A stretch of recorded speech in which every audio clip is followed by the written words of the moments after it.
ময়মনসিংহের ভালুকায় উপজেলা স্বেচ্ছাসেবক দলের আহ্বায়ক আসাদুল্লাহ চৌধুরী ধ্রুবর বিরুদ্ধে মিথ্যা সংবাদ সম্মেলনের অভিযোগে প্রতিবাদ জানিয়েছে নরপনিট ইন্ডাস্ট্রিজ লিমিটেড। এ ঘটনায় প্রতিষ্ঠানটির পক্ষে রবিবার ১৮ আগস্ট সংবাদ সম্মেলনে বিস্তারিত তুলে ধরেন নরপনিট ইন্ডাস্ট্রিজ লিমিটেডের স্থানীয় প্রতিনিধি আসাদুল্লাহ চৌধুরী ধ্রুব।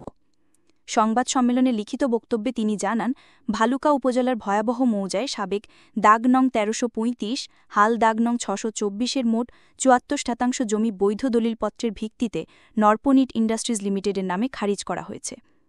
উক্ত জমির ওপর ভিত্তি করে বর্তমান খারিজ খতিয়ান ২৫-১২৪, ২৫-১২৫, ২৫-১২৬ ও সংশ্লিষ্ট কেজ নং যথাক্রমে ৭২৫৭, ৭২৫৮ ও ৭২৬০ দ্বারা প্রতিষ্ঠানের মালিকানা প্রমাণিত হয়েছে। তিনি অভিযোগ করেন, এক খারাপ প্রকৃতির মহিলা ও তার ২ ছেলে অসাধু ব্যবসায়ী জোরপূর্বক ওই জমিতে অবৈধভাবে ঘর নির্মাণ করছেন।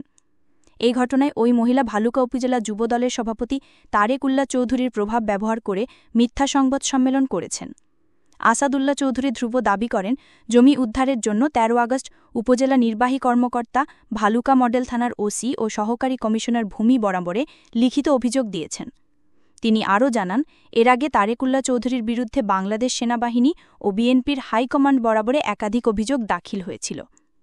সংবাদ সম্মেলনে তিনি আরও অভিযোগ করেন, রাজনৈতিক প্রভাব খাটিয়ে তারেক উল্লাহ চৌধুরী নিয়মিতভাবে তাকে হেয় করার চেষ্টা করছেন এবং এলাকায় চাষের রাজত্ব কায়েম করেছেন। এর আগে ধ্রুবর ব্যবসা প্রতিষ্ঠান সুপ্রিম এয়ার কন্ডিশন জোরপূর্বক দখল করে নেওয়ার ঘটনাও ঘটেছে বলে দাবি করেন তিনি।